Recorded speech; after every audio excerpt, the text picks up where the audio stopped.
Hi, everyone. Good afternoon, and thank you so much for joining us on our webinar on stimulus payments outreach. We are so excited for all the enthusiasm for the topic, and if you are on the wrong webinar for some reason, you should just stick with us anyway, because we're going to be covering some great material.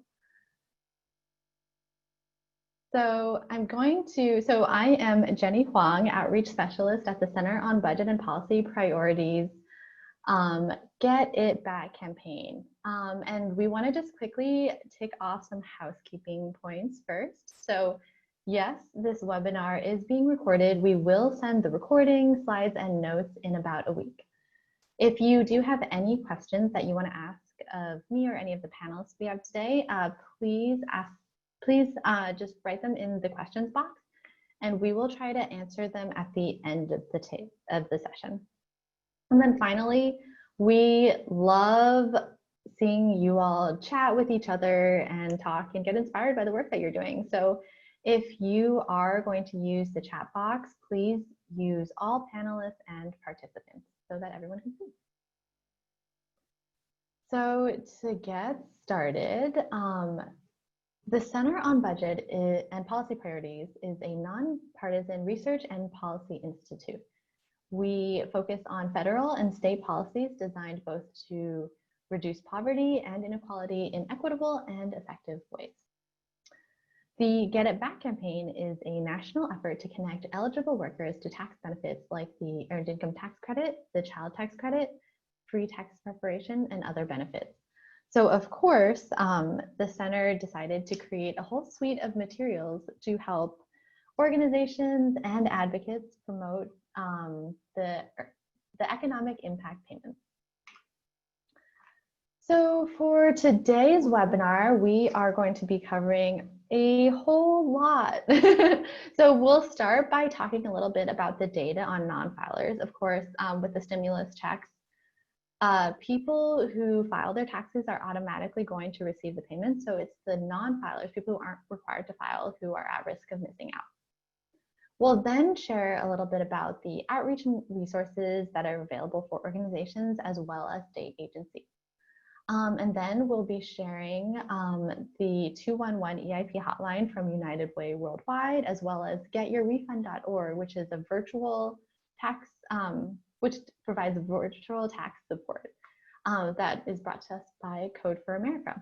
And then finally, we'll showcase a couple examples of amazing local outreach from the Boston Tax Help Coalition and Angel Resource Connection. So to get started, we would love to hear from you all.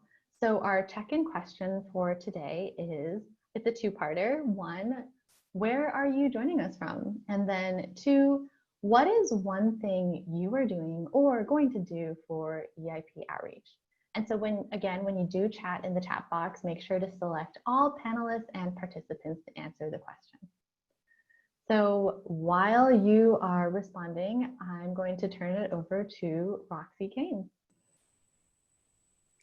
Thank you, Jenny, and welcome everyone. We're really happy to have you here to learn more about economic impact payment outreach. First, I want to just go over a few reasons why this is so important. So the economic impact payments represent $1,200. They're worth up to $1,200 and can be worth more for families with children or people who are married. So this is a significant amount of money. And with the payment being a temporary tax credit, it is issued through the Internal Revenue Service. And as Jenny mentioned, some people will get the payment automatically by filing a tax return, and some people will not. Another reason why this is important is because this is non-taxable money. It's not a loan, and it doesn't impact federal benefit programs like SNAP, TANF, or Medicaid. So this means that people will be able to get the full benefit of the payment and use it for what they need most. Also, there's no minimum income needed to get the payment. So this is different from other tax credits. And this means that there's a large number of people who are eligible for it. And this also means that there are some people who won't know about it. So this is part of the reason why outreach is needed. So let's talk a little bit more about why outreach is needed. This month, the center released a paper on non-filers for the economic impact payments. So most people will get their payments automatically based on filing a tax return or if they participate in certain federally administered programs. And while this reaches the masses, there's still a number of people who are left out. And the center has done research and found that 12 million, up to 12 million people are not eligible for that automatic payment delivery. So this is one reason why outreach is needed. Another reason why outreach is needed is that there are certain questions and assumptions about the payments that could prevent people from actually signing up. For example, some of the questions that we've received a lot are, what do you do if you don't have a permanent mailing address? What happens if you don't have an email address? And what if you don't have a bank account? So for some people, these questions, it's not just a question to learn more, it's a question where, because I don't know the answer, I don't think that this is for me. So being able to provide clarification about eligibility for the payments and the process to get it can help make sure that more people actually get it. And we know that information is not enough. So outreach is also needed because people are going to need help completing the form. While the IRS has created a non-filer tool that is a simplified tax return, it's not that simple for people who are not used to filing taxes, for people who may lack internet access, and for people who may have limited use of technology.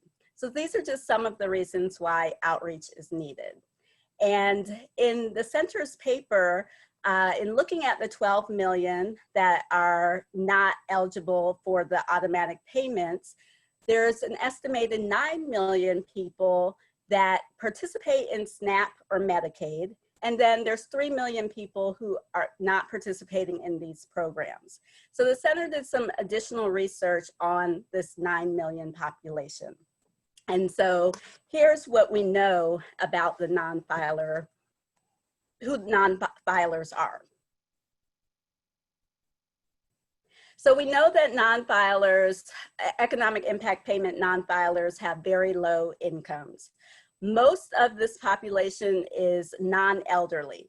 Most people who are senior citizens are getting the payments automatically through Social Security, railroad retirement benefits, or veteran benefits. And so of the 12 million, about 1 million are senior citizens. We also know that most people are people of color. About nearly 50% are people of color.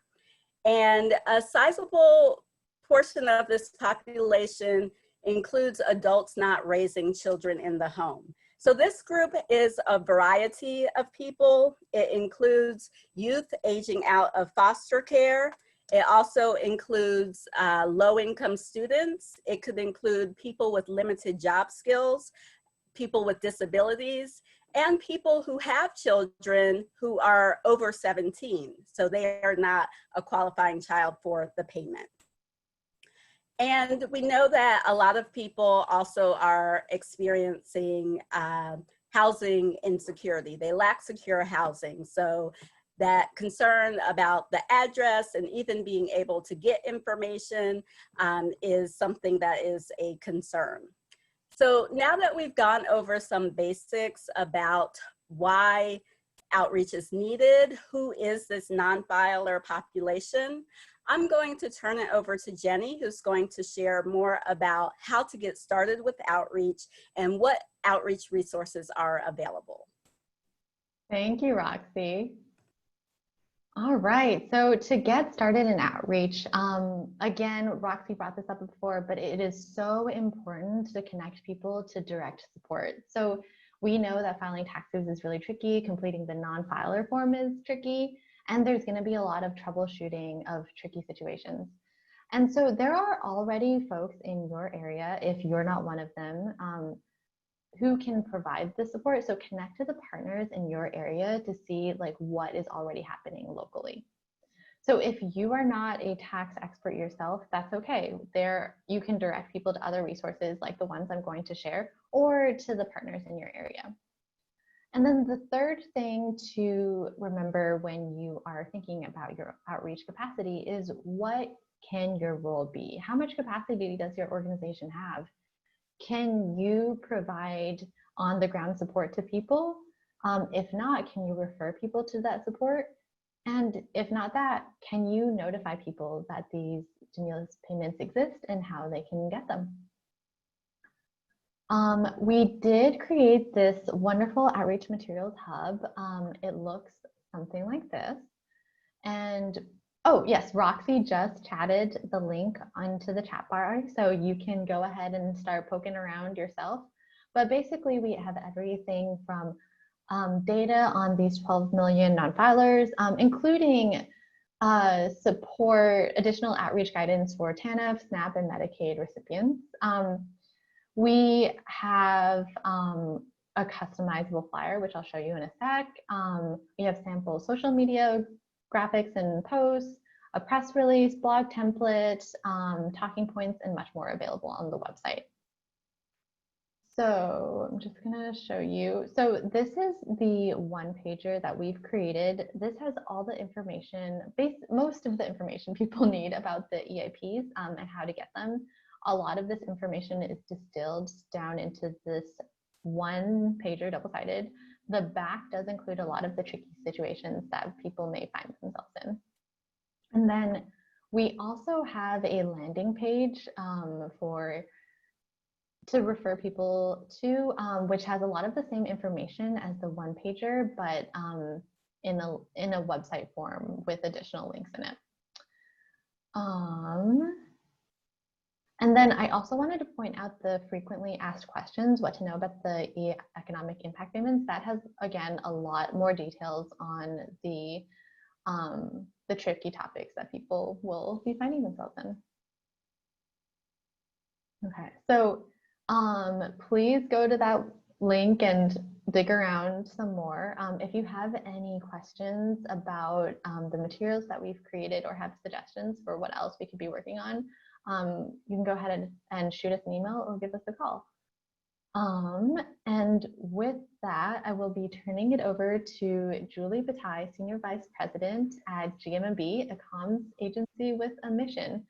So given that 9 of the 12 million filers participate in Medicaid and SNAP, the center is working with GMMB to lead an effort to engage state agencies and governments.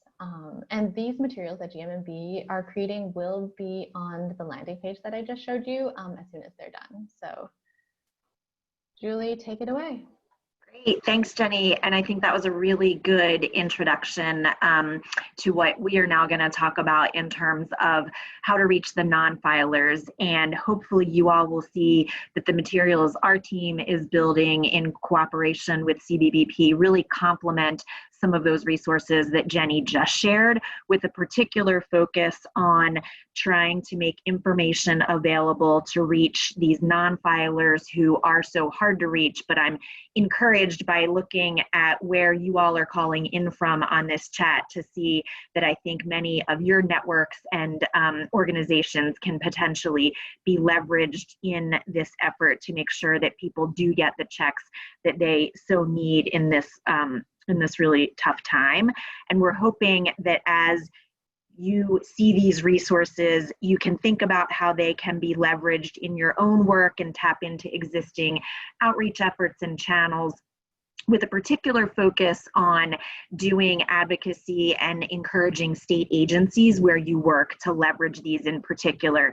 Given that so many of this population is already being served by TANF, SNAP, or Medicaid, we do think that there is a particular opportunity for us to provide some turnkey resources that we hope the states operationalize in their existing efforts to tap into these communities in particular. So if we go to the next slide, what we're going to show you here is what some of the campaign messaging will look like in the materials that we are putting together. And the point really is to emphasize to individuals what's in it for them, why they should go to the non-filer tool on the IRS page and sign up. The fact of the matter is they can get $1,200 and they can spend it for however they need to use money right now. So making very tangible points that there's $1,200 to use for what you need most. This is financial help that lets you either pay your bills or cover important expenses that you have, but we know this is a lot of money to these people. So really emphasizing the dollar value that exists for them taking the step to complete this form is what you're going to see us reinforce and emphasize in the materials that we put together. And if you go to the next slide, you'll start to see an example of what this will look like when it comes to life. And these are some social media graphics and sample posts that could accompany them. And you'll see the point of this is to really have a compelling visual, whether it is bills that need to be paid or cash in someone's wallet or a car that is in need of repair. Something that can be relatable to these individuals that will get them to look and pay attention to the information and then see the fact that there's $1,200 there and that they need to go to the online IRS form to complete the information and get their check. This is one visual example of what some of the campaign materials will look like as it comes to life. We are in the process of putting these together right now, but wanted to whet your appetite a little bit with what those will be. And if we go to the next slide, we wanted to just share for your own thinking and planning a full list of the suite of materials that we are developing.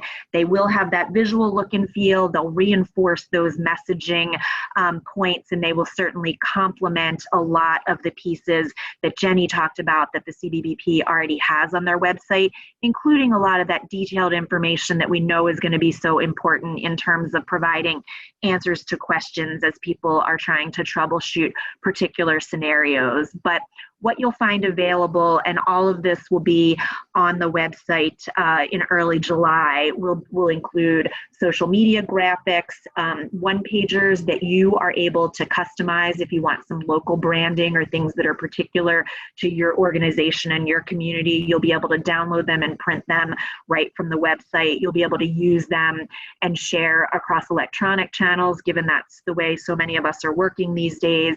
And then some template language that hopefully will be easy for individual organizations and state agencies to incorporate in ongoing email newsletters and direct communication with beneficiaries, especially those of some of these existing state and federal programs. So SMS copy, mailer copy, call center scripts and information that could be used while people are maybe waiting for a phone call and to talk to a call center representative. And then some turnkey resources that could be leveraged across earned media, and also if there's an ability for anyone to provide some paid media support, we will handle the creative content, which is often part of the big need in terms of being able to get information out to people. And that will take the form of a radio spot, an animated digital banner, some of the social materials, and then short videos that can be used as well. So we're really eager to get these out into the world. We will have the information available in both English and Spanish, and you'll be able to check back with those resources being available on the CBBB website in just a matter of weeks.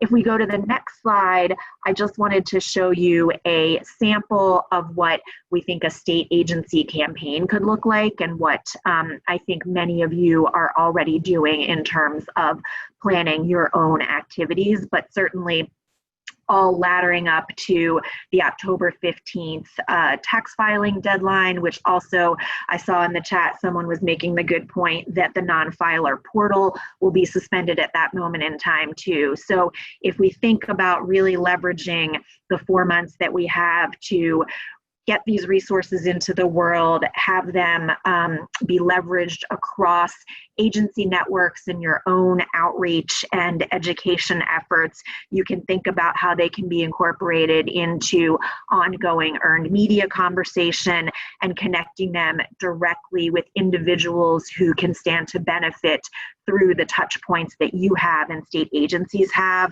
would be terrific. And then really as we head into October, thinking about reminding people in particular that the deadline is approaching. We have seen in other outreach efforts that this deadline and reminding people that it exists is really an action forcing opportunity to get people to take the steps that they need, in this case, to get their stimulus payment, which we really hope that all of our collective effort will enable them to do.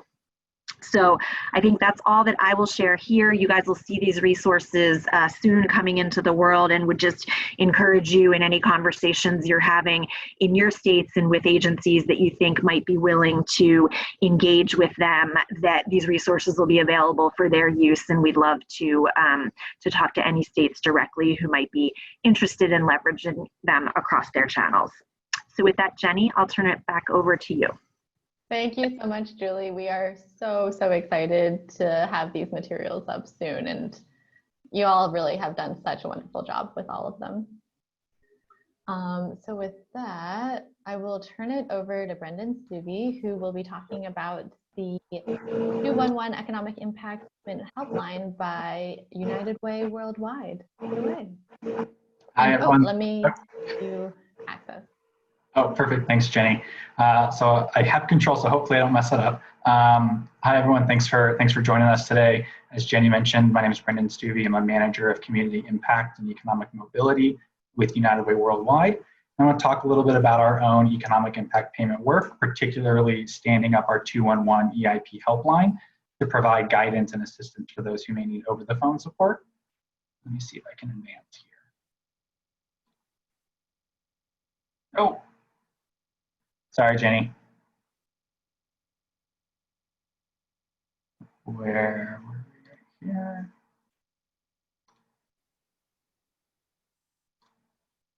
There we go. All right. So I'll start with a quick summary of 211 for those who may not be familiar with the service or resource. 211 is a vital community service accessed by millions of Americans every year.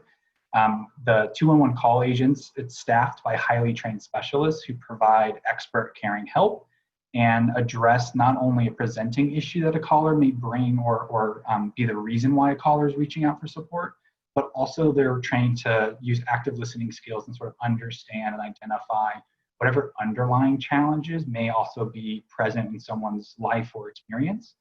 The 211 network serves about 10 million to 11 million calls every year. This year, they're on pace to about double that due to COVID-19. And they typically are helping people access food, housing, financial assistance, employment opportunities, disaster assistance, things of that nature. And the 211 network connects people to about 1 million programs and services nationwide. So it's a really strong existing program that we're leveraging some of that capacity to support our EIP outreach. Anyone who calls into the 211 network generally, or their local 211 number, is also going to be given economic impact payment information. But we wanted to stand up a dedicated 211 economic impact payment helpline with its own independent phone number for people to receive direct assistance about this issue through over-the-phone assistance. A lot of the challenges we're trying to support people through are those same challenges that Roxy mentioned a few minutes ago. Helping callers identify whether or not they're eligible, what steps they need to take in order to claim their payment, how to feel confident, since a lot of this population is going to be non-tax filers, feel confident filling out forms and giving information to the IRS, and then successfully completing the IRS web forms, which are not the most user-friendly forms that exist in our society, right? So some folks may need some assistance navigating that, particularly if they face some technology barriers. And then for those who have more specific economic impact payments about eligibility or more complicated personal situation, then the helpline staff are also trained to help people resolve those issues and figure out what they need to do in order to access their funds. The 211 Economic Impact Payment Helpline agents, they've all obtained advanced VITA certifications because the call center, the 211 call center that we're leveraging for this helpline is the same call center that we use for our My Free Taxes user support. So all of the call specialists have experience and training answering technical tax questions and guiding callers through the use of software products, tax software products, and web forms across a variety of technology products. So whether that be a computer or a tablet or a mobile device. Callers who access the 211 EIP helpline are also going to be screened for EITC and child tax credit eligibility. So anyone who's looking for the $1,200 plus potentially stimulus check is also going to have the opportunity to identify whether or not they're eligible for even more money if they were to file a refund instead. And if they opt for that option, they'll be referred to VITA services or self-prep tax filing as needed. Our 211 Economic Impact Payment Helpline number is right there on your screen. It's 1-844-322-3639. I'll chat it into the chat box once I'm done with my slides here so you have that saved. Callers who call into the number are first greeted with an interactive voice response or IVR bot, which answers the most frequently asked questions that callers are reaching out to us for. Typical questions are around, am I eligible to receive a payment? When will I get my check? And does the IRS know where to send it? But I do want to sort of give you all some comfort. I know myself, when I hear about an automated line, I'm worried about, am I going to get stuck in sort of a robot maze and I'm not going to get the information that I need? There's multiple exit points.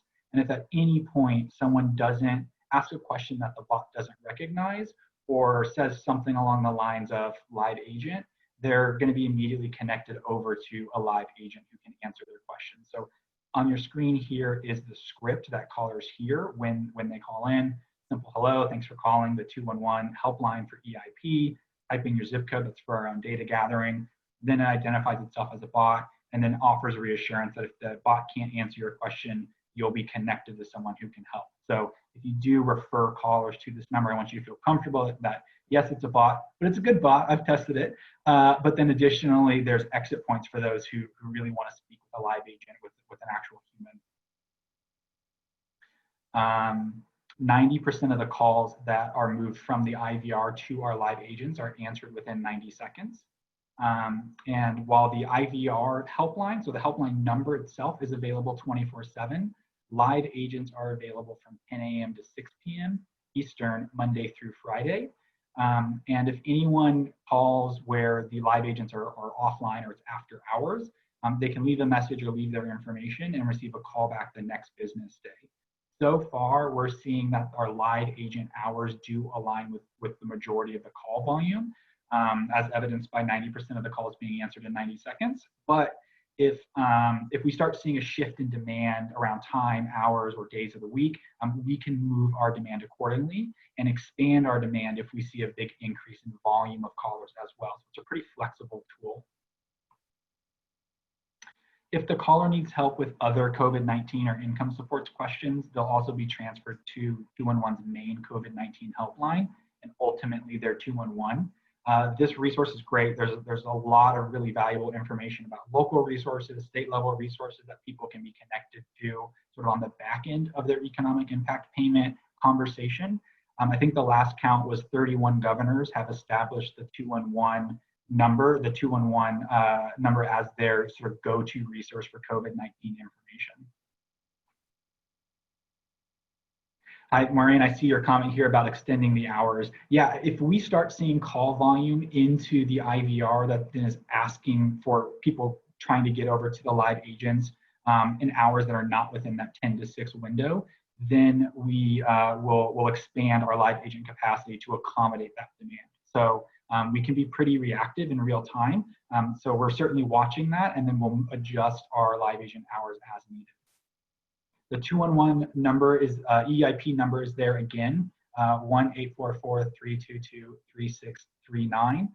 Please feel free to include that number in any and all of your messaging. Yes, Maureen, we've pushed this out to all of our local United Ways through the communication channels I have from United Way Worldwide down to our local United Ways. But if you don't see your local United Way promoting it or other partners in your area, feel free to promote this helpline number through your own activities and encourage your peers in this space to do so as well. You're looking for other materials to include. You're also welcome to include our economic impact payment webpage, which is at unitedway.org/stimuluscheck. That actually lives on our 211 website, which is another resource where folks can look for other resources and program support. And then finally, and I'll include a link to this one in the webinar chat as well, we have produced an outreach toolkit for the digital media pieces that we produced at United Way that we were pushing out and have been pushing out through our paid media efforts. We created a toolkit with the postcards, emails, and social media posts that we have used, and y'all are welcome to take those, edit them, use them for inspiration and let that inform sort of your own outreach efforts. You can use them directly, you can edit them as needed, or allow them to inform your own content creation. This is what's in that toolkit here, which again, I'll post a link to in the chat. We have postcards on the left, social media, digital display, short little videos and captions, and then actual email drafts for a targeted email campaign. This is what our 211 economic impact payment webpage looks like. If you go to unitedway.org/stimuluscheck, this is where you're going to end up. You can include this link as well with any of your outreach materials if you want.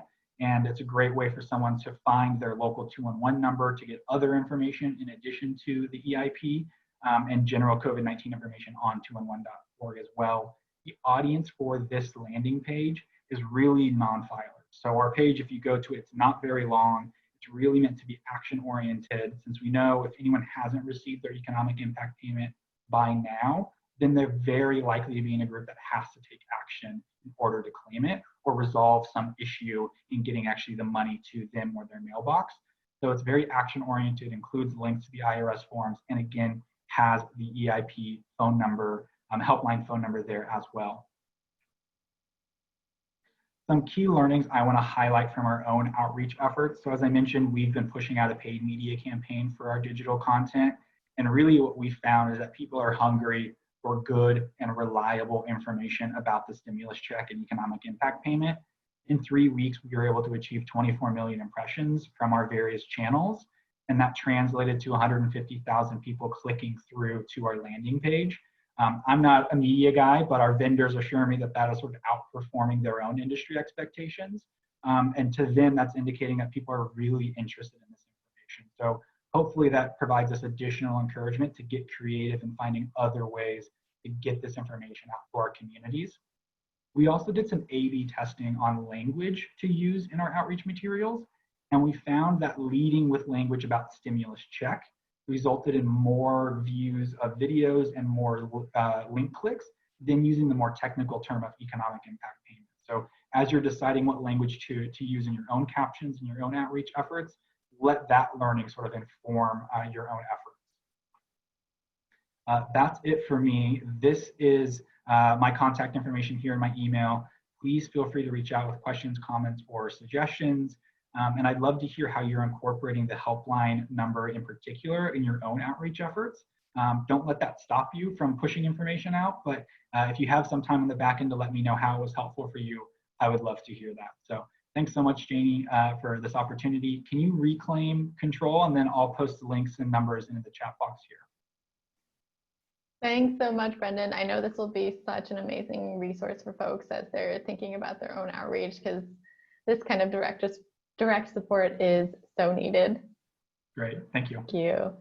And now we're going to turn it over to Annalise Grimm from Code for America, who will be sharing about getyourrefund.org. And Annalise, I'm about to give you control.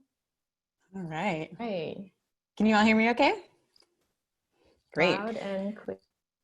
That was amazing, Brendan. I'm so excited to hear about the hotline. I feel like we've been really hearing from so many clients who needed exactly this level of support. So it's just so exciting to see, and well done.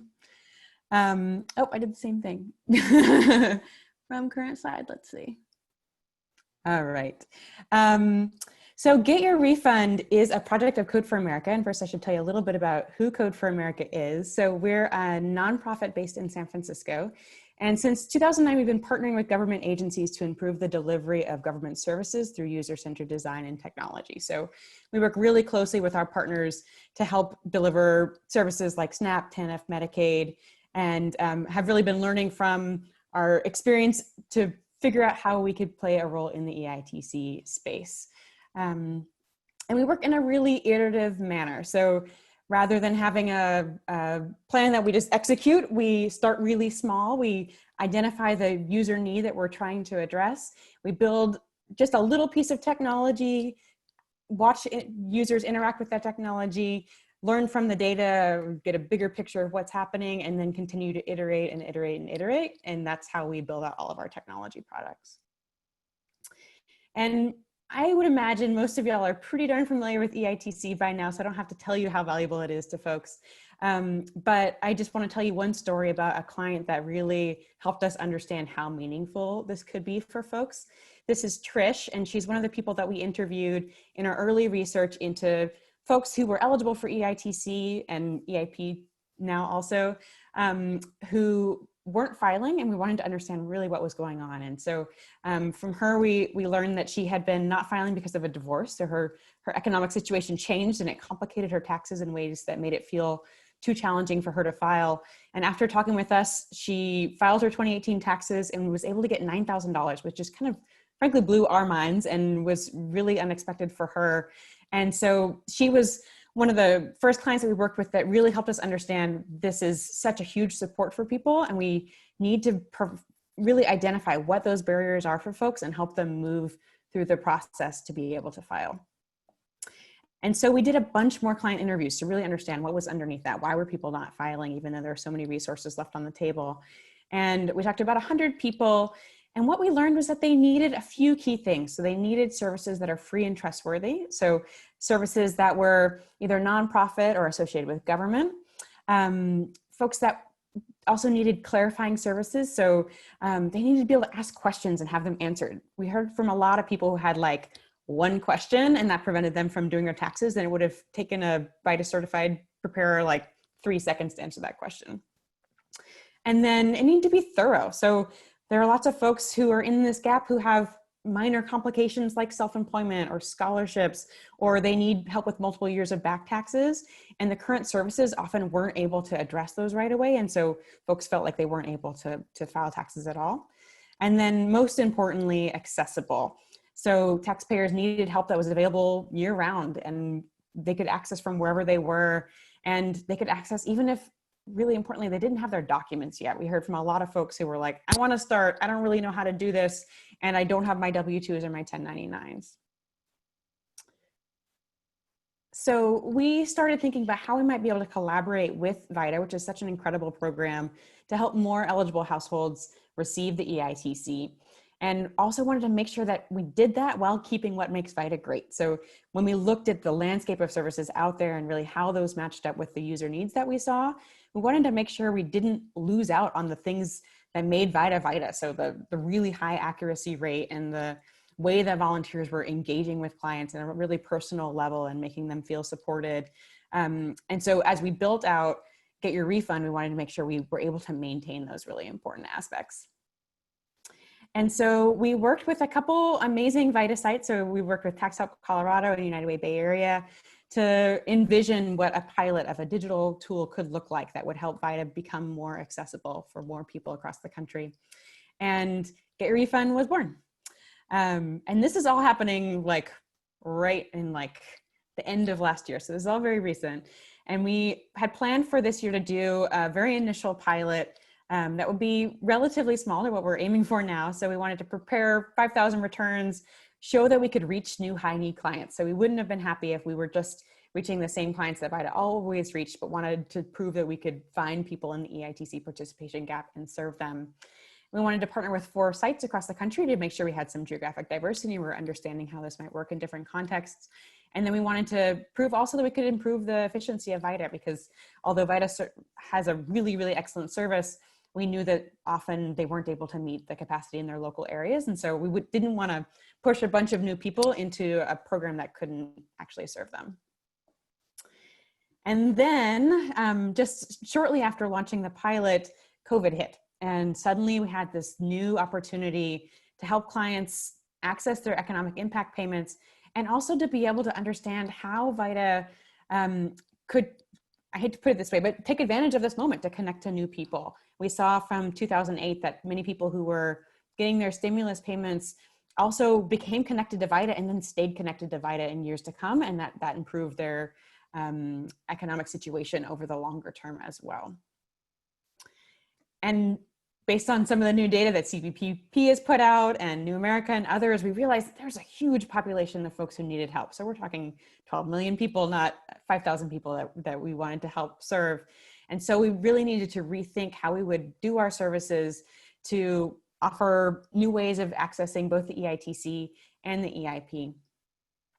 And so now on getyourrefund.org, you can find a bunch of different levels of service. And part of our goal in being able to reach as many people as possible is to really target people towards the level of service that is right for them.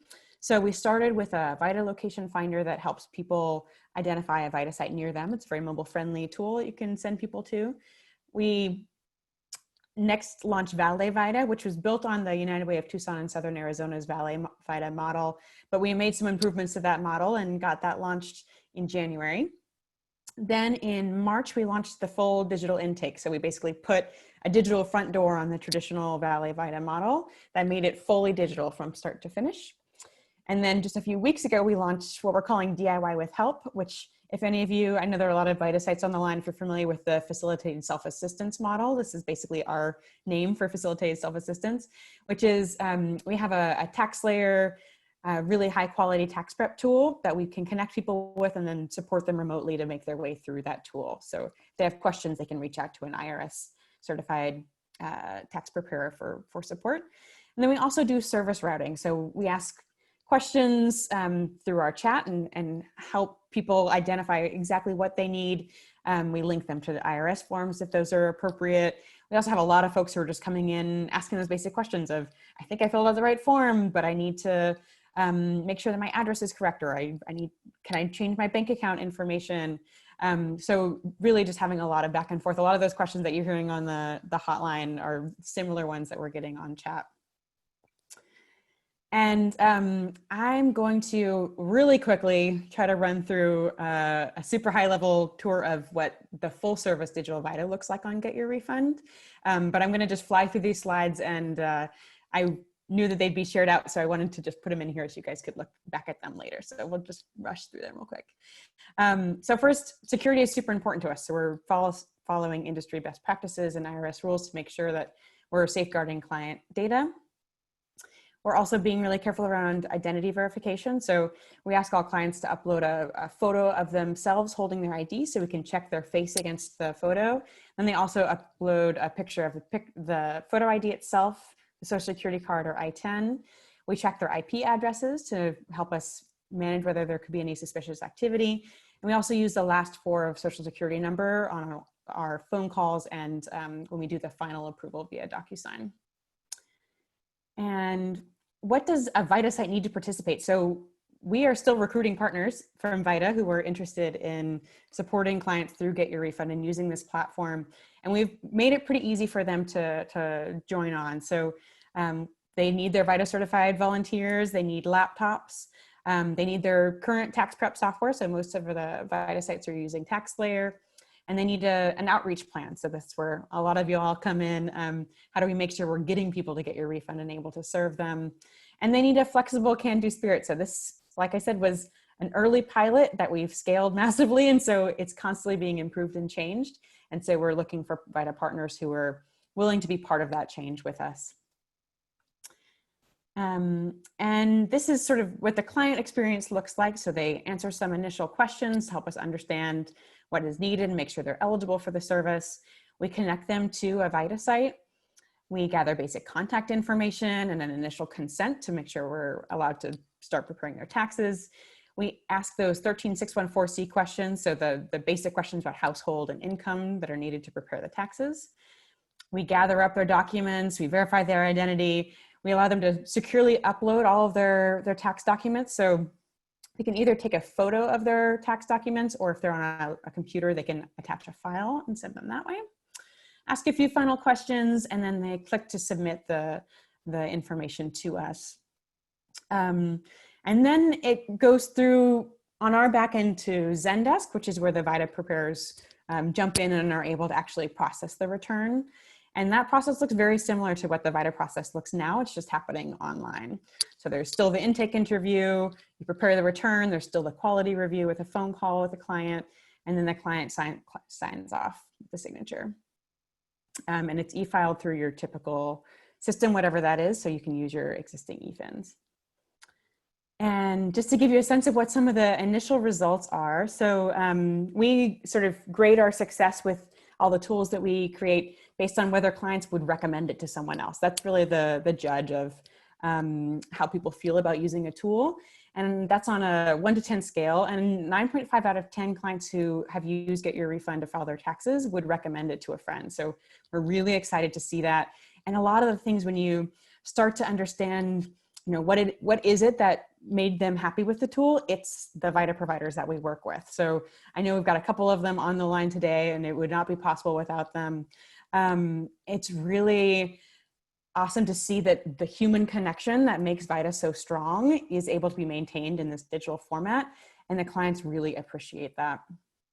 And we're scaling really quickly. These were numbers from Friday, but I actually have some updated ones from today, and even then it's jumped up quite a bit because our VITA partners have been very hard at work. We've done about 4,800 returns so far, had about 7,200 people get the do-it-yourself link and do their taxes themselves. And we've got about 350,000 visitors to the site so far. So those are folks who are coming and getting information from our FAQ pages, asking questions in the chat bot, and hopefully being able to successfully click through to the IRS and file their EIP form. And we're reaching new clients. So this is really important to us, especially as we're scaling in a way that we didn't expect. We were worried that we might sort of shift from the focus on people who are in the EITC participation gap or who are in the EIP participation gap and start serving people who have filed their taxes every year and just found this to be the most convenient option available right now. And we're really happy to see through our data that actually we are reaching new people still. So 33% of our clients are doing prior year returns. So that means people who didn't file last year. 34% learned about Get Refund from another outreach source other than one of our VITA sites. About 20% said they heard about it from a friend or a family. So those referrals are actually happening, and we're getting real clients through there. And about 12% of filers had come to the website not expecting to file. So maybe they had a question or thought they were just going to get the EIP payment, and through engaging with our chat support realized that they could benefit from a full application or a full tax return, and ended up filing. So that is also super exciting to see. So we went from 4 partners to 34 active partners, and we're onboarding another 22. If you're a VITA site, please get in touch with me and we can get you onboarded to Get Your Refund. We're growing our team really fast, and really just working with the most amazing VITA partners who have been really helpful and are learning through this process. We only started being at all interested in EITC about 1.5 years ago, and actually Roxy Keynes from CPPP is one of the first people that we talked to who got us really, really excited. So thank you, Roxy. And so we're relying constantly on our VITA partners for guidance and support through this project, and look forward to talking to more of you. I'll leave it there. Awesome. Thank you so much, Annalise. And this really has been such a wonderful service, especially during this pandemic when a lot of VITA sites can't serve people in person. So this came at just the right time. Wonderful. So now we're going to hear from two organizations who are doing local outreach, which is really exciting. We're going to first hear from Mimi Turchinitz, sorry, Mimi, from the Boston Tax Help Coalition, where they've been running their own local EIP hotline. And then after that, we'll hear from Penelope Prothero, who is doing outreach with homeless. So, Mimi, I will turn it over to you. Sure. Hi, everybody. Thank you so much for being on the call. I know that somebody had said earlier that we weren't talking loud enough, and so let me know if I'm not loud enough. I want to make sure that you can hear me. So my name is Mimi Turchinets. Thank you, Jenny and Roxy, so much for having me on the call today. I am the director of the Boston Tax Help Coalition and the Assistant Deputy for the Mayor's Office of Financial Empowerment, which is part of the city department that does financial empowerment work in the city of Boston. We as Jenny said, created our own stimulus hotline in response to the CARES Act. Next slide, please.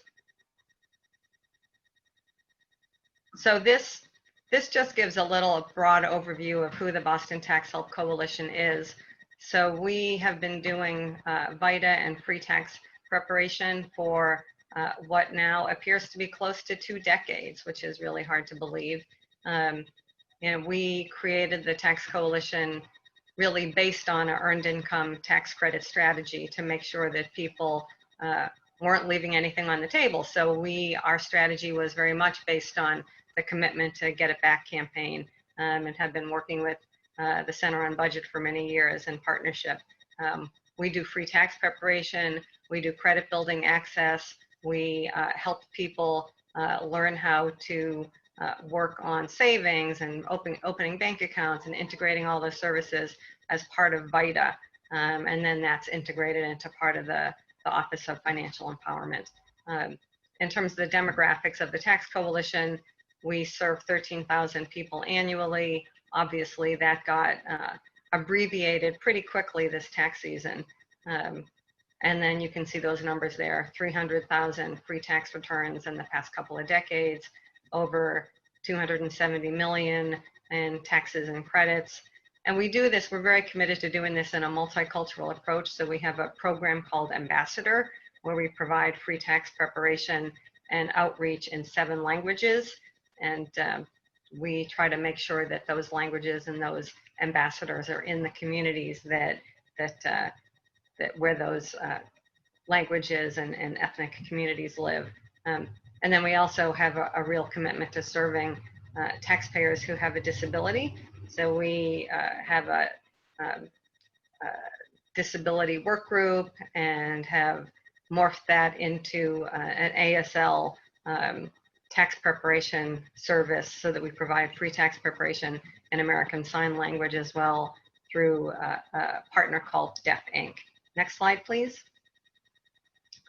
So we made a conscious decision to address the issue of the CARES Act and the EIP payments when we saw that kind of as everybody watched with their eyes wide open of what was happening in the country.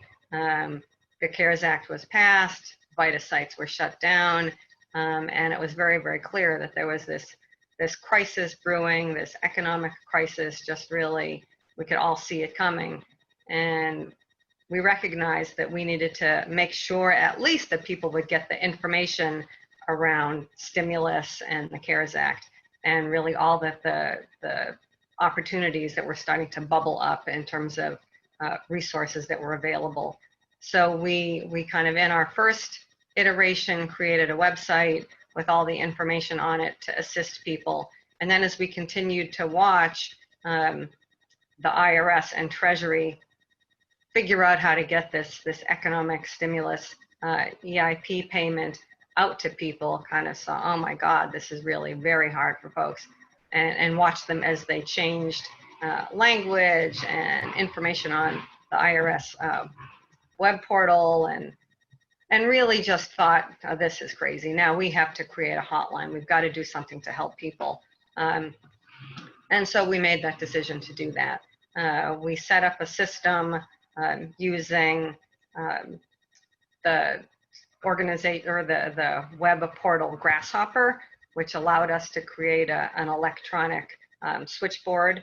We got volunteers who have historically been our VITA volunteers and also staff, and we created this stimulus. hotline. What ended up happening at the beginning is we really rolled it out very slowly because we didn't want to kind of not be ready in terms of the volunteers. But we trained the volunteers, felt like they knew how to walk people through the portal and how to answer key questions. And then we thought, we'll just do the outreach now. And so we provided the information to the mayor, who was doing, every other day was doing briefings on what was going on with COVID. And then we got completely slammed. So the numbers went from just a couple of hundred to starting to get 1,000 calls a day. And so you can see the numbers here in terms of the data. So since Monday of this week, we've received close to 17,000 calls. Of those 17,000 calls, 6,000 plus those people have left voicemails. We've had, between volunteers and staff, answering calls on the hotline and also calling people back, 46, which doesn't seem like a lot, but it's been, we have more now than we had. We started with about 10 or 12. And then these are some of the data in terms of what people call and we have a record of. So most of it, right, was people just hadn't received their stimulus payment. When the mayor said to folks, call this hotline, here's the number, thousands and thousands of people called and said, where's my payment? Where's my payment? And they thought we were the IRS. They didn't kind of understand that we were trying to assist them. But we, obviously the information and training shifted and changed as we learned what it is that people needed. But these were some of the other issues. The stimulus payment went to the wrong account. People need an address change. Many didn't get their $500 additional payment for dependents. And then that number around help to get through the portal as a non-filer, that's a really small number. And I guess part of our challenge is when we created this stimulus hotline, our goal was to reach non-filers. I mean, we were very, very committed to make sure that non-filers were the ones. I mean, we knew that what would happen is that the non-filers wouldn't have access to the money. They wouldn't know how to get it. They wouldn't know how to file for it because, as everybody knows on the call, a lot of folks, especially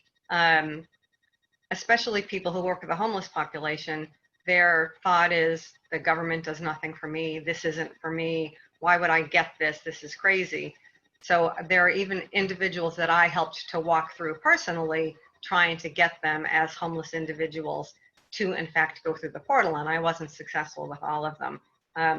But in terms of our goals, so our goal was really to help the homeless community. I had several meetings with different leaders in the homeless community to let them know about this information, get them the information once we had it up and running. Kind of now, most people who are in fact filers or are SSI, SSDI, in fact have received their stimulus. It's probably worth doing a really aggressive outreach now to reach the non-filers. The other thing that we did is we were very committed to trying to help people open bank accounts. So we have a Bank On in Boston. I don't know if everybody on the call knows what that is, but it's a partnership with the Cities for Financial Empowerment, where we're trying to make sure that we can get folks into non-predatory bank accounts. We were trying to make sure that if people called and we talked to them and they didn't have bank accounts, that we would help them get bank accounts and then get back into the portal. The other thing, people have asked this question on the chat and the Q&A, is this something that you can do if somebody just has a phone? So one of the things that we had this debate internally with the staff about what are we gonna do if somebody needs to be helped walking through this thing, and we decided that we were just gonna do it for them. So for the volunteers that we trusted, which of course is everybody, and the ones who trusted themselves and or our staff, we walked people through it. So if they just had a phone, we would open it for them, we would walk them through it, we would do it for them. And that was effective, and I think it's so evident how much people need that, and so that was a goal. We did that. Hopefully we'll have way higher numbers within the next couple of months in terms of the non-filers. And then the other thing is that we did have access to Hotline participants, people who were doing the hotline, who could speak both Spanish and Portuguese.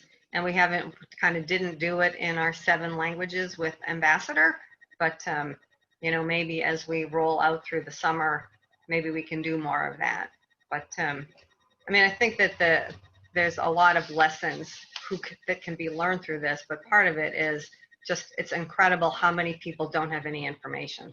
What we were finding is that people were calling us, people that accessed the information from Marty Walsh, the mayor of Boston, were calling from all over the state. It wasn't just Boston. We were getting calls from everywhere.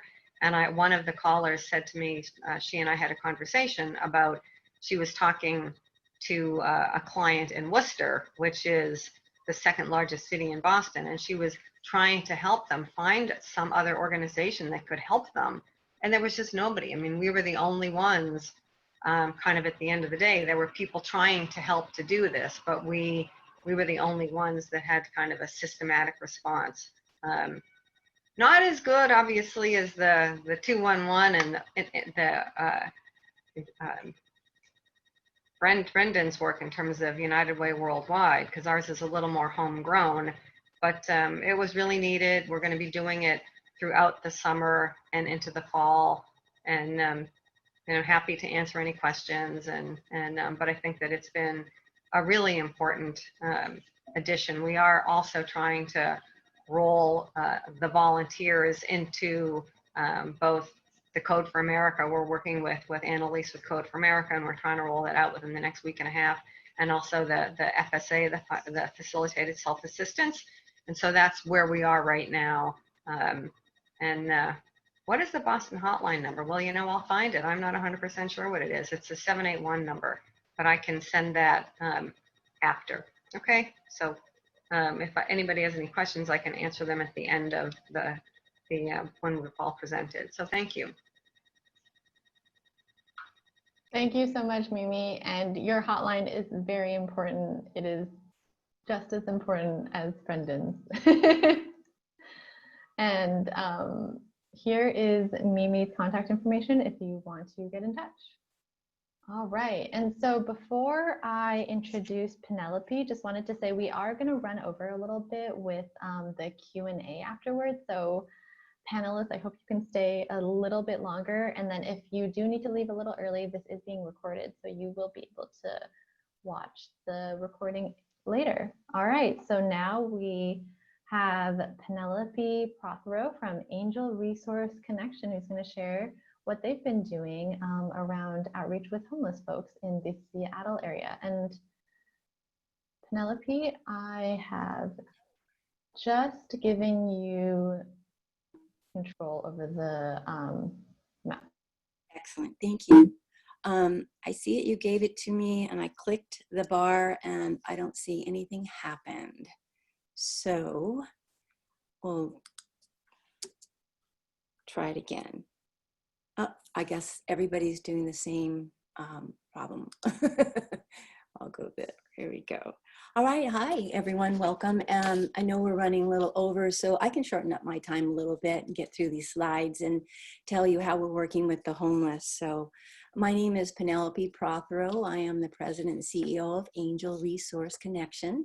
We are based outside of Seattle area in Snohomish County, actually, but we serve the county, King County, Seattle. We serve Snohomish. We actually serve 2 more counties north of us. So, but as COVID hit, we have sized it down to a smaller area. Well, we saw a problem. We met the challenge. We created solutions that didn't exist, and they're going to stay long-term solutions for our area. And we have already lots of results to share because we have signed up hundreds and hundreds of homeless people. We started on April the 22nd when we saw a need. So ARC, we serve about 500 meals a week to the homeless. We first provide them with assistance into housing if they get a housing voucher.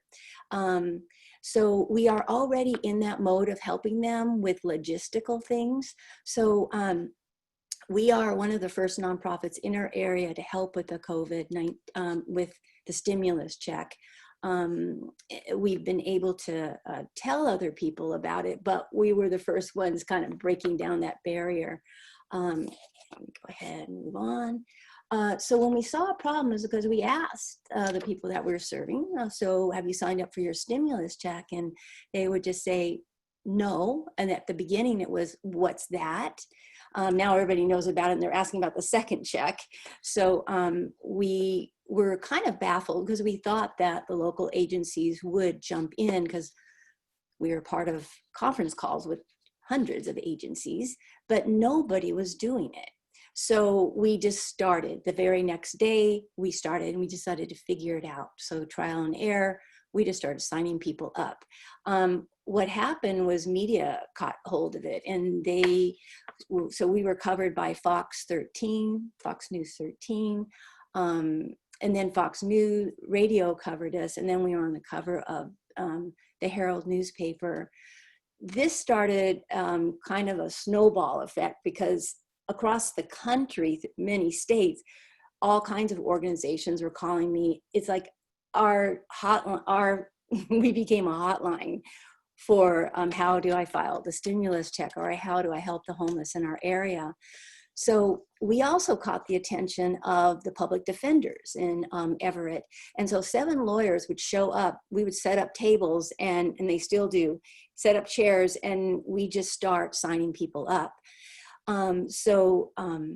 This has been a very, successful outreach. And I will share with you, the homeless do not need to be convinced to sign up.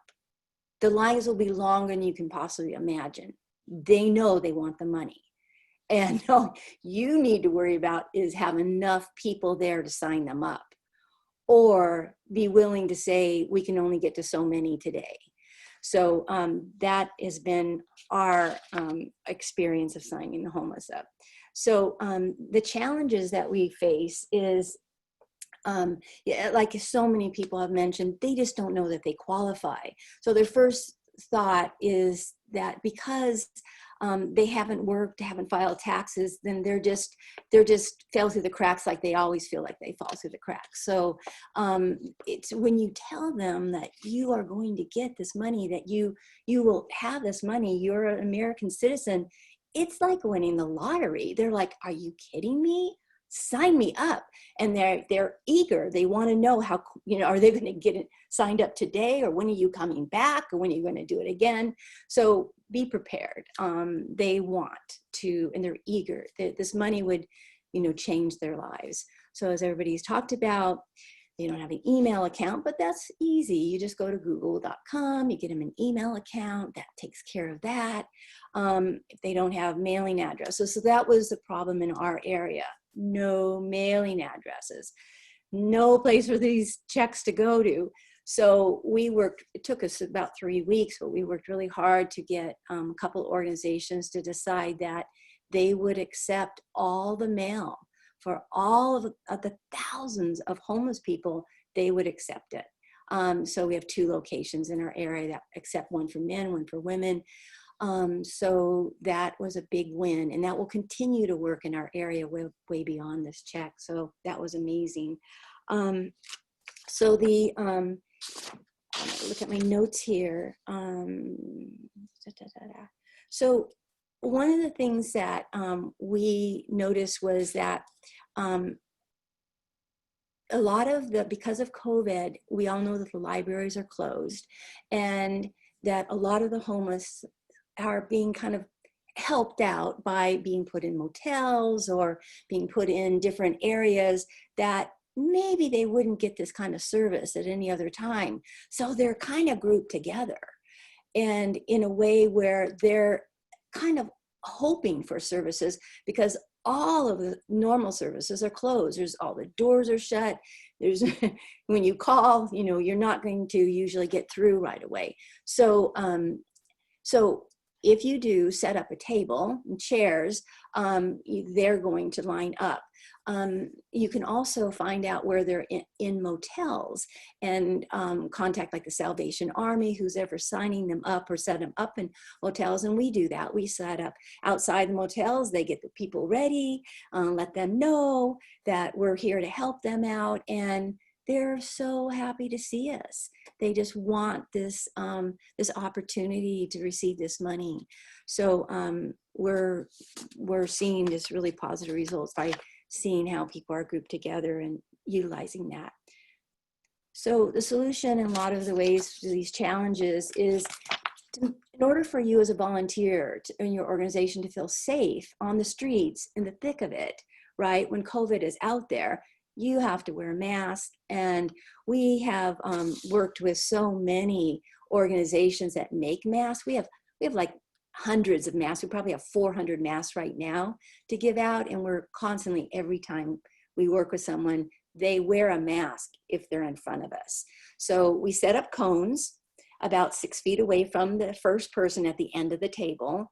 And we have them fill out a form first. So they're going to fill out their name. They're going to give us their email address. They're going to let us know if they did they have an SSI check. So this quickly lets us know and scan, you don't need a check. You're already going to get one deposited into your account. You have Social Security, you're fine. And we also know if we're going to get somebody without an email address, that sign up's going to take longer because you're going to add at least, I would say it's 25 minutes per person just to do the stimulus check, and more like 40 minutes if you have to also get them an email account. So it's time consuming, especially if this long line is forming. So that's why it's nice to have a group of people there so you can kind of move people. So I would say that it's a wonderful thing to do. It humanizes the experience by letting people know that you care, and showing up and doing this is really one of the most probably powerful outreaches that we've done as a nonprofit. And when we help people survive hypothermia in the winter, I mean, we do a lot of serious outreach, but this check helps them have power in their lives. It helps them make decisions in their lives. They have now choices to do in their life. This gentleman over here in the right, when I asked him, what would this mean to you? And he goes, it would mean everything to me. He said, I would be able to, he lost his kind of career, went under a bit when he was a landscaper, and medical bills, and you know, he's lost his house, lost his tools. He just wasn't able to get caught up from his illness and his bills. And this check would give him tools, and also that he could buy to start his business again. Maybe he could get an old truck. So many of the homeless say they would buy an old car and just be able to live in it, or be able to, you know, just get themselves off the street, at least into a car. It's a big deal. So it said he would change his mind. When I posted that about him, we had so many people offering to give him for free equipment to start his business again. So he's set up, and all he'll need to do is use his check to buy a truck. So I would say that it's rewarding to do it. Keeps yourself safe, wear gloves, masks, you know, have them at the same time, but they're grateful. They express a lot of gratitude that you're actually being a foot soldier right there on the streets with them and helping them sign up. And it's very rewarding. So there you go. If you have any other questions, I will say that we did post on our website a step-by-step how-to guide to do the stimulus check. Everybody else has also done it, but we set it up with pictures, and we just kind of like navigated through a few of the minefields. So now I can refer all these people to these nice organizations here today of the panelists that were here to take over some of that, I don't know, group of people that always contact us at this point. But thank you so much for this time. And if you have any questions, please feel free to contact me and my outreach directly with the homeless. And that's our contact page right here.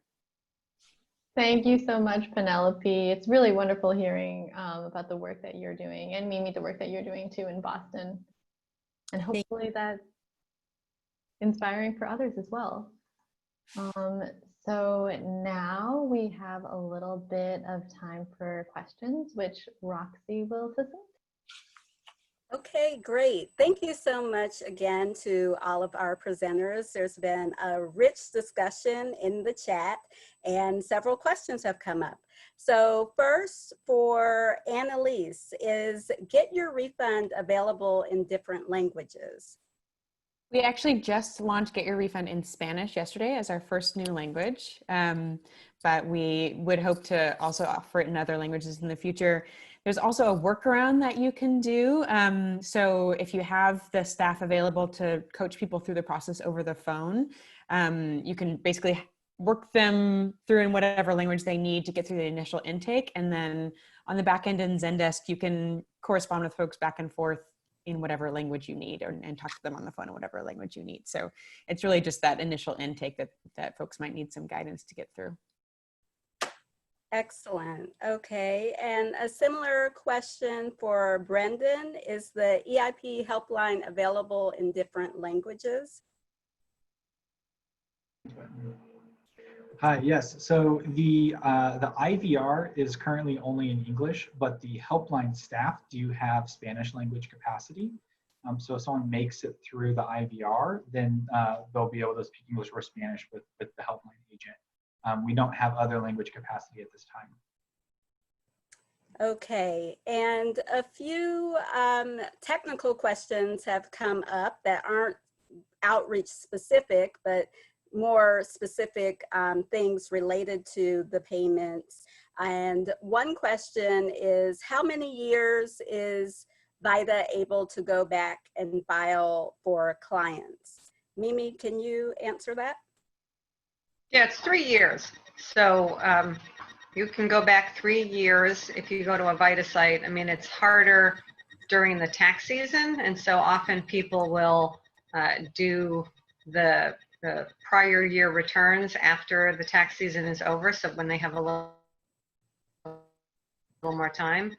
And some VITA sites won't do that, but many of them do. Okay, thank you. And there were several comments in the chat about how do we reach people who don't have online access, and specifically assisting people who are experiencing homelessness and don't have access to secure Wi-Fi. So hopefully what Penelope has shared has answered those questions. But Penelope, is there anything else that you would like to share related to this? Yes, I'm glad to. So what I think is, what's important to know is that it's better to work with a laptop. That stimulus check is a little challenging to do with a phone. So if you make your phone a hotspot, which and then connect it to your laptop, you can go anywhere and have Wi-Fi. So we figured that out. So no matter where we go with the homeless, we just make our phone a hotspot, connect it to our laptop, and we're good to go. So I hope that simplifies that. So can I respond to that, Roxy, one thing? Sure. I mean, one of the things that I discovered when kind of people in Boston were trying to figure out who's doing what and what do we know and what don't we know, the Boston Healthcare for the Homeless, and I think that also another homeless shelter were in fact doing, some of them were with client kind of through case management. We're bringing folks in one by one. They figured out how to go through the portal. They brought people through the portal on their own, and then all of the checks were coming directly to the Healthcare for the Homeless in Boston. I mean, the other thing that we were able to do is train some advocates from a homeless shelter in Harvard Square, and then they became, so we did like a TA thing. They then assisted their clients directly through this shelter. And I'm not 100% sure how they did that, But I mean, part of it too is partnering with homelessness organizations that are in fact competent and are willing to go a little bit more, sometimes go the extra mile for their clients. Thanks for adding that. And also I learned recently, I believe it's in Connecticut, that even with the libraries being closed, some libraries have extended their Wi-Fi so that people who are in a parking lot would be able to access it. And I saw in the chat that someone else suggested looking at public Wi-Fi spots as well. The next question is for Julie. Will there be hashtags for the social media posts? Yeah, thanks for that question, Roxy. Yes, there will be some sample copy that everyone can use to accompany the graphics for the social media, and that will include some hashtags in it. And I would also encourage you, if you have existing hashtags that you're already using in conversations or seeing some things that are specific to your communities and states, to certainly incorporate those too, so that you're tapping into those existing conversations and not just creating new ones. But that'll be included in the resources that we provide and make available. Thank you. Okay, and we have a couple of additional questions for Brendan about the EIP helpline. So one question is, are people actually helping callers fill out the IRS form if they don't have their own internet access? Yeah, so great question and point of clarification. The IRS form stipulates that it must be filled out by the person claiming their economic impact payment, or I guess with Penelope example, someone sitting next to the laptop helping you through it. But we're not legally allowed to have a helpline agent take someone's information over the phone and input it into their computer because of the signature, the electronic signature function isn't able to be transferred through that mechanism. So what helpline agents are able to do is help someone who's called in and is looking at their own device with the form in front of them, or figure out how to access the form by going to the IRS website and clicking on the link, and then guiding them through the form as it looks on various devices, and answering questions and helping them through whatever errors may come up in the process of completing the form. So a little bit clunkier than we would like, but that's what we're working within what the IRS and the law sort of dictates and allows us to do. Okay. Another question about the helpline is, can it help answer state tax questions? Yeah, so a better resource for that would be our My Free Taxes helpline, which I'll include that number in the chat box here.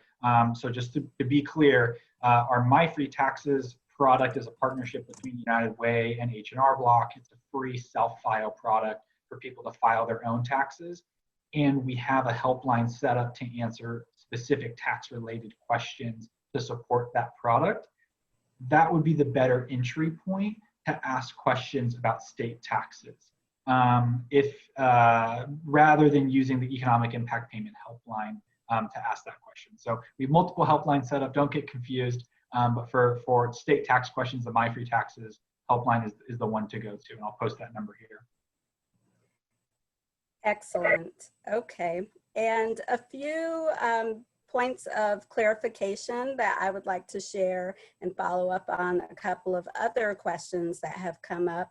One, yes, this presentation will be made available. You'll be able to download the slides and click on links directly. Also, with the October 15th date that has been shared, October 15th is the deadline to complete the non-filer form to receive an economic impact payment in 2020. This, the economic impact payment is technically an advance tax credit, so it will be available next year, next tax season as well. The process is still to be determined. Likely people will have to complete a tax return, a 2020 tax return to get their payment in 2021. We don't know yet if another version of the non-filer tool will be available. And eligibility for the payments, there's three main criteria to be eligible for the payments. One is based on income. And if you have income under if individuals have income under 75,000, they'll get the full payment amount of $1,200.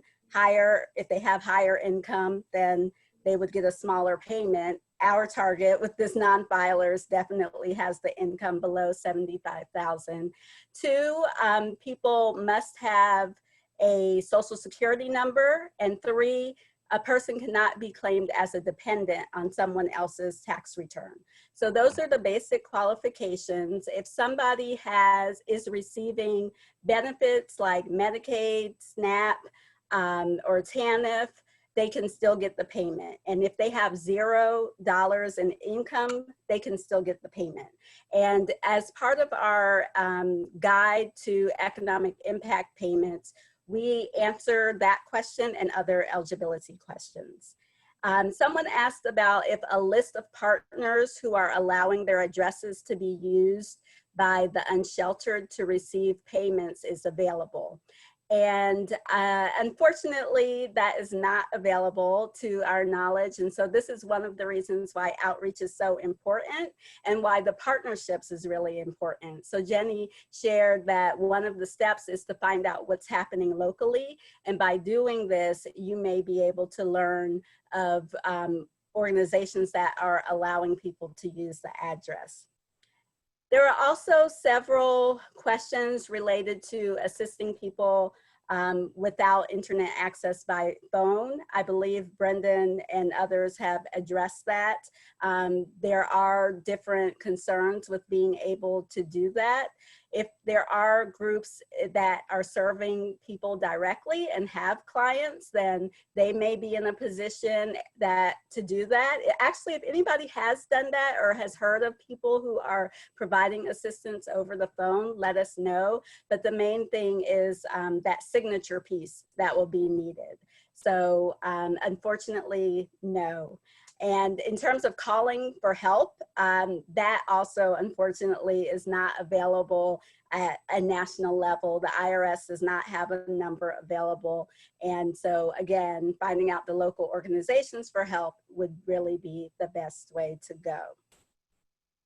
So I think we have covered most of the questions. There's a couple of other questions that have come in that are more technical. Actually, there's one more question for Brendan.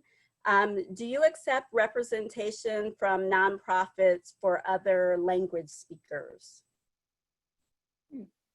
I'm not entirely sure what that means. It sounds like someone's proposing a partnership where we could enhance our language capacities either through a translation service partnership or some other function. I would love to hear about that. I don't directly manage our 211 network, so I'm not intimately familiar with how that might already be functioning, but I would, of course, be open to conversations about that. So if anyone wants to approach me with either that question more specifically or a proposition, I'd love to hear it and see where that takes us. Okay, and one more question for Penelope. Is there any chance that the email address you create for people is going to be used later to try to communicate with them? If they have no internet access at all, that might be a problem. Have you seen any issues with that? Okay, can you hear me? Yes. Oh, good. Okay.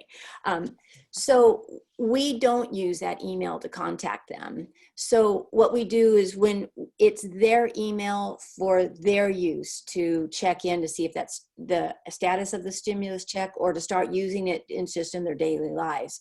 So we don't keep account of their any email address. We just hand it and give it over to them. So while we're helping them fill this out, so they are across the table from us, we're writing everything down that they've asked us to or they've agreed to or decided on. They get that card and we don't see it again. It's their information. Thank you. Does anyone else have anything to add on that?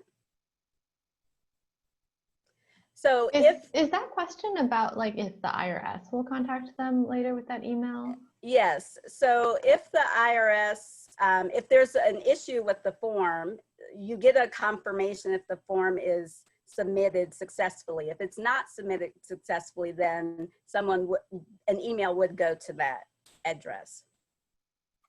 Yes, this is true. So they get immediately, they're told that they're going to get 2 emails from the IRS. So the only way you can sign up is that you're showing them or they're looking at their email. So fortunately, a lot of homeless people do have what's called the Obama phone.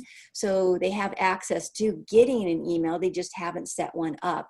So, and those that haven't set one up, they know where we're at, where it's like, you know, we're fixtures at certain places at certain times. So they know they can come up and go, can we check our email? So we will allow them to use, we have a dedicated phone resource for them to use to be able to check it for themselves. But so I hope that answers the question. Thank you. Okay. I believe we are completed with running over time. I think we've addressed most questions. These slides for this presentation will not be available in other languages. We do have our one-pager that is available in 5 languages. Those will be posted by the end of the week, and that includes Spanish, Chinese, Vietnamese, Tagalog, and Korean. So I will turn it back to Jenny.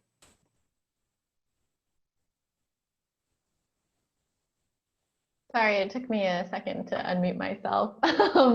Thanks, Roxy, and thanks so much to all of our speakers today for sharing your wonderful resources and examples of outreach. I hope this has been useful for everyone in thinking about how they're going to do their local outreach. And of course, if you have any other questions for us or have ideas for resources that could be useful, please let us know, give us feedback, and we're going to continue working on creating and developing materials. So this doesn't have to end here.